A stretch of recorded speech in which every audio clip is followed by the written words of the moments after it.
The universal reaction was somewhere approaching panic. We're arguing about golf. This country is in shambles, and we're arguing about golf. He couldn't finish a thought. He couldn't land an answer, and his closing thoughts were even botched. It's hard for me to know if you're talking about Joe Biden or Donald Trump. I mean, Donald Trump had a terrible... Okay, clearly the debate was a disaster. But I want to focus on Donald Trump and his lies. He lied about abortion. He lied about immigration. He lied about the economy. But most importantly, I want to talk about his lies about January 6th and why they're so dangerous. Will you pledge tonight that once all legal challenges have been exhausted, that you will accept the results of this election, regardless of who wins, and you will say right now that political violence in any form is unacceptable?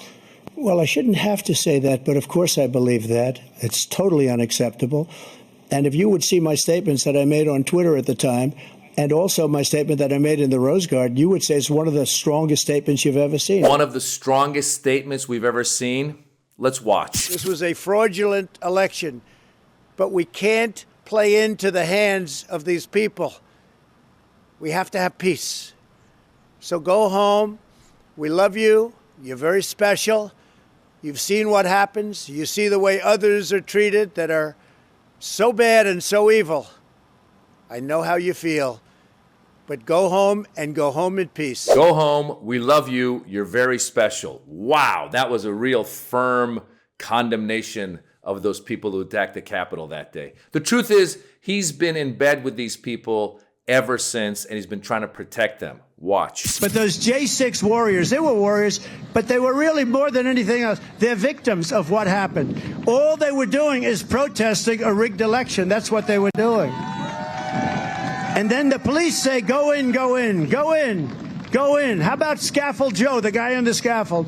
Or how about the big FBI guy or whatever, wherever he comes from? Go on in, everybody, go on in. What a setup that was. What a horrible, horrible thing. And, you know, that blows two ways. That blows two ways, believe me. And we don't want anybody doing something, but what they did to some of those people. There you go. He just called the January 6th insurrectionists warriors and victims. But he's been covering for these guys ever since the attack on the Capitol. Those people have to be, many of them, I guess there's some. By the way, there was Antifa and there was FBI. There were a lot of other people there, too, leading the charge. Leading the charge. You saw the same people that I did. So there he is talking to his crowd saying that the people January 6th were being led by Antifa and FBI.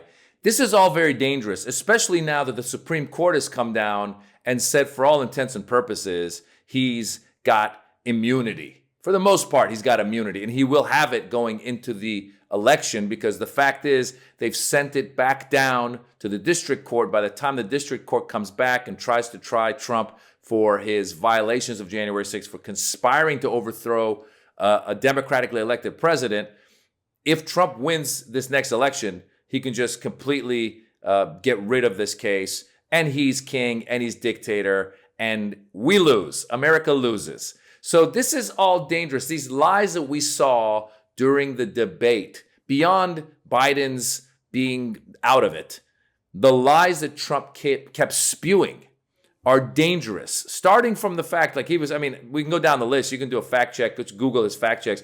But the idea he was talking about abortion and how he said most legal scholars wanted to overturn Roe. He was implying that Democrats wanted to overturn Roe versus Wade. Yeah, right. A majority of Americans actually supported Roe versus Wade. This has been a long process to get rid of Roe versus Wade. Over 50 years, they've been trying to get the right Supreme Court justices in. They did. They got rid of it. His lies, he keeps talking about how immigration, the border right now, is the fault of Biden. And yet Biden and the Democrats got with the Republicans, and they had a bipartisan bill that was ready to be passed to help strengthen the border and deal with some of the issues of the border. But Trump told Mike Johnson and the other Republicans, don't vote for this bill because I need to run on immigration. He doesn't care about America. He cares about winning so he can keep himself out of jail. And now we go back to January 6th and the dangers that are there. These people, there are people, crazy people that are ready to turn to violence that believe everything he says. And so he's spewing all the lies that happened that day. Anybody who was watching that day remembers that right after the attack on the Capitol, a lot of people on the right started saying, well, that was Antifa. It wasn't the Trumpers. It wasn't MAGA. It was Antifa. And then once they realized it wasn't Antifa and there was no way that they could, spin it to make it look like it was Antifa, then they said it was the FBI. The FBI led them. Let me tell you something. If I'm at the Capitol and some FBI double agent looks at me and says, hey man, let's attack the Capitol, I'm going to be like, yo, I'll stay out here. You go. That's the excuse a lot of them were using. They were saying, I didn't mean to attack the Capitol. I got caught up in the moment. What kind of BS is that?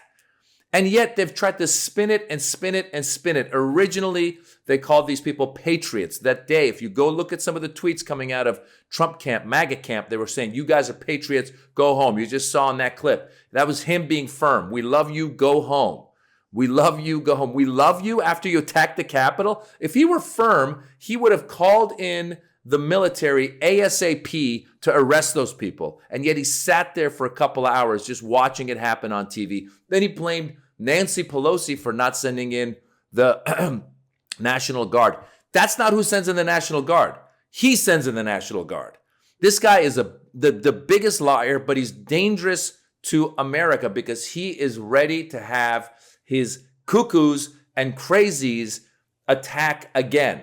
This all started with that question that Dana Bash asked during that debate, where she said, are you willing to commit to nonviolence? And he kind of tiptoed around it. Of course, yeah, dilly, dilly, billy, willy. No, he's not. Remember famously in the previous debate when they said, would you condemn the Proud Boys? He goes, Proud Boys, stand by. Stand down and stand by. This guy is dangerous. Remember Charlottesville when they said, would you condemn the people that were coming out of the woods with flames, chanting anti-Semitic slurs? Would you condemn them? And he goes, well, there was good people on both sides. Really?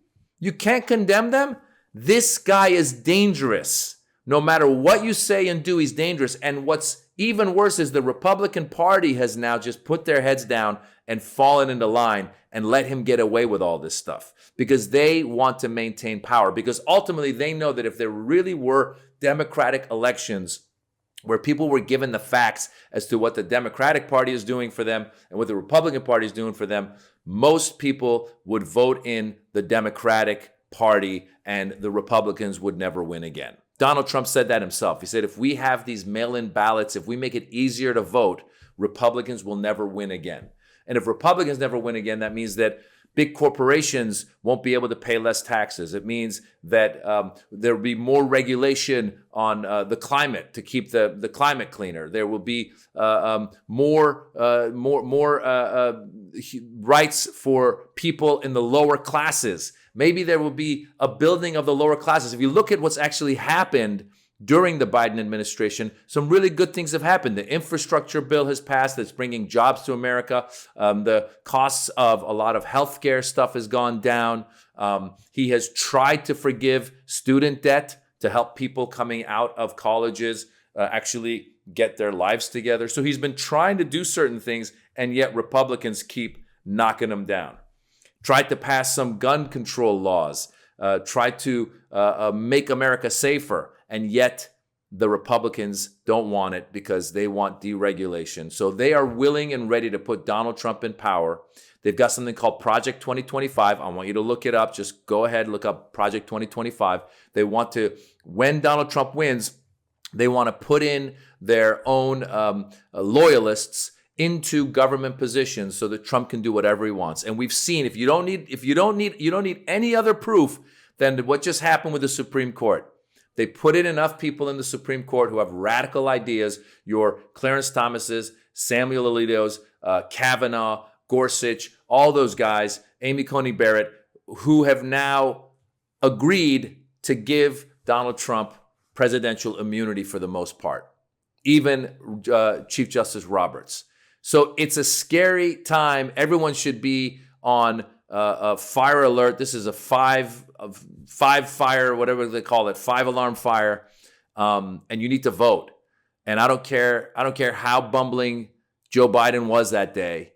if you don't vote for him and Donald Trump wins, you will have a dictator. You will have the Christian Republic of America. You will have more rights taken away from you. They've already taken away a woman's right to choose. They're going to take away now the mifepristone, which is the medical abortion, the medicinal abortion, I should say. There's going to be a lot of rights taken away. They're going to try and deport 11 million people. Do you know what that looks like when they deport 11 million people? There's going to be checkpoints along the way. And if your skin's a little tan, you're going to be pulled over. You're going to be asked to show your documentation as to why you're allowed to stay here. And if you don't have that documentation, you could be deported. Also, think about deporting 11 million people who are doing a lot of the work that a lot of Americans don't want to do. Your price, you want inflation? Watch as your price of fruits go up because no one's picking your strawberries anymore. Watch as your price of your produce, everything goes up. Inflation's going to get worse. All of this is not at all hyperbole. This is real. So just wanted to point out that what he said about January 6th was a total lie, where he said, I had a really firm statement that day when I told them from the Rose Garden to go home. We love you. You're good people. Go home. You're patriots. Really? That was firm? Go back and watch the whole speech. It's the most flimsy speech ever. He's been forced to go in front of that camera and tell these people to go home who attacked the Capitol, wanting to hang Mike Pence. They wanted to kill Mike Pence, wanted to capture Nancy Pelosi. Who knows what they would have done to her? There's a lot of crazy people, and this guy has allowed them to come out and be emboldened. And he's going to do it more and more. And you watch what happens in this election. If we don't beat him, hands down, he's got to lose big so that there's no way that he can contend it. That's all there is. That's the only way we have of not having violence after the election. That's just the truth. Donald Trump is dangerous. The world is falling apart. But I'm a comedian. So I want you to watch my special on YouTube. It's called The Birds and the Bees. I'm Maz Jobrani. If you like the special, tell your friends about it. Have a laugh. If you don't like the special, keep it to yourself. Thank you, and vote.